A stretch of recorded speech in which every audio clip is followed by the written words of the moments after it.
Gérard Depardieu continue de faire parler de lui.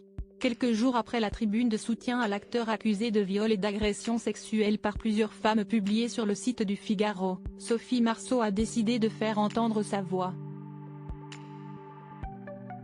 Dans les colonnes du nouveau numéro de Paris Match, en kiosque ce jeudi 28 décembre, celle qui joue actuellement sur les planches aux côtés de François Berléand dans la note a voulu dénoncer une nouvelle fois le comportement du célèbre comédien. J'ai dit publiquement à l'époque que je ne supportais pas son attitude, grossière et très déplacée.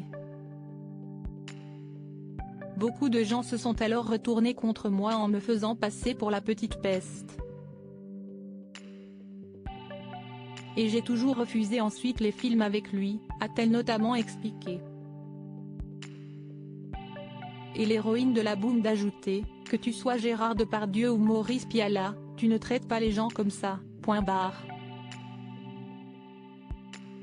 Présent à ses côtés dans cette conversation, François Berléand a aussitôt rebondi, je remarque qu'aucune des comédiennes qui ont émergé en même temps que lui ne le condamne, a observé l'acteur de 71 ans. Oh mais, il ne s'en prenait pas aux grandes comédiennes, plutôt aux petites assistantes, a alors précisé Sophie Marceau. Et cette dernière de souligner, la vulgarité et la provocation ont toujours été son fonds de commerce. Supérieur à Gérard Depardieu, qui sont les femmes de sa vie ? Gérard Depardieu défendu dans une tribune, des personnalités découragées de la signer. C'est une tribune qui fait couler beaucoup d'encre. Alors que Gérard Depardieu est visé par plusieurs plaintes pour viol et agression sexuelle, de nombreuses stars ont en effet apporté leur soutien à l'acteur dans une tribune publiée sur le site du Figaro, ce lundi 25 décembre. Nathalie Baye, Carole Bouquet ou encore Pierre Richard font partie des 56 artistes qui soutiennent publiquement le comédien.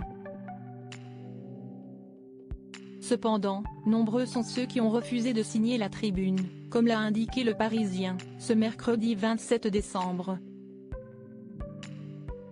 Auprès de nos confrères, le créateur de la tribune, Yanis Eziadi, affirme que plusieurs acteurs ont refusé de signer la pétition, par peur des répercussions sur leur carrière. Nombre d'entre eux ont été découragés par leurs agents ou leurs avocats.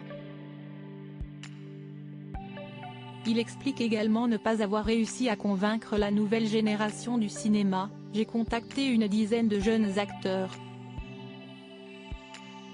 Mais tous ont dit non. Soit parce qu'ils sont très pro-MeToo, soit parce qu'ils ne veulent pas avoir de problème.